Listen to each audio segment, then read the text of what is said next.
પણ આ બધું બંધ કરો. અને ભરાડ સાહેબે જે દુઃખ વ્યક્ત કર્યું કે આપણી એવી કોઈ સંસ્થા નથી. સાહેબ મુક્તાનંદ બાપુ આશીર્વાદ આપે અને ભરાડ સાહેબ ને હું ભેગા થઈને તમે કહો તો આખા ભારતની અંદર પ્રતિનિધિત્વ કરે કે એવી સંસ્થા બનાવી સાહેબ. પણ બધા સાથે મળીને એક વખત આવો, સાથે આવા મેસેજ બંધ કરી દો. આ સમુદ્ર મંથન કર્યું ને પછી હારું બધા દેવો લઈ ગયા, સ્વાર્થી દેવો.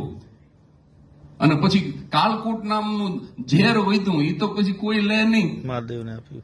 એટલે એક જ હતો આપણો ઈષ્ટદેવ. એને કીધું કે લાવો હું પી જાઉં. એટલે ઈ આમ કટોરો, આ છેલ્લી વાતો 1 જ મિનિટમાં પૂરી કરું મારી વાત. એ આમ કટોરો મોઢે માંડવા ગયા ને આ મારો વિચાર, આવું બન્યું નથી હો કે શાસ્ત્રમાં લખ્યું નથી, આ તો મારો જ વિચાર. આમ કટોરો મોઢે માંડવા ગયા ને તો ગમે એમ તો આપણા ઈષ્ટદેવ ને, એટલે લાભ શંકર ને શિવ શંકર ને મયા શંકર ને પ્રભા શંકર ને આ બધા શંકર દોડ્યા. રહેવા દો. આખું ટોળું દોડ્યું, મહાદેવ અરે ભટકાણું. આમ ઊંચું જોઈને ના પાડતા હતા કે રહેવા દો ભટકાણા. એમાં જે 2-3 ટીપા પડ્યા એ આપણી આંખમાં પડ્યા. આમ બધા જોતા હતા, રહેવા દો આમ ઊંચે જોતા હતા. અને એમાં કટોરો છલકાણો એટલે એ મયા શંકર ને પ્રભા શંકર ને આ એની આંખમાં પડ્યા. આ ઝેર કાઢી નાખો સાહેબ તો જીવન જીવવા જેવું છે.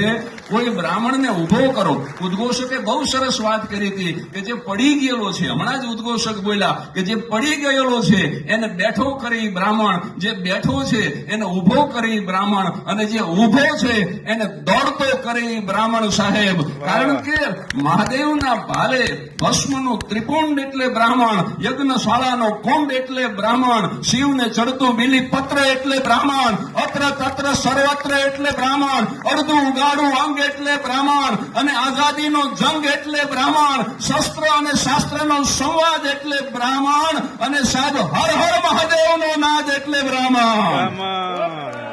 હર હર મહાદેવ, હર હર મહાદેવ, હર હર મહાદેવ, હર હર મહાદેવ. હર હર મહાદેવ.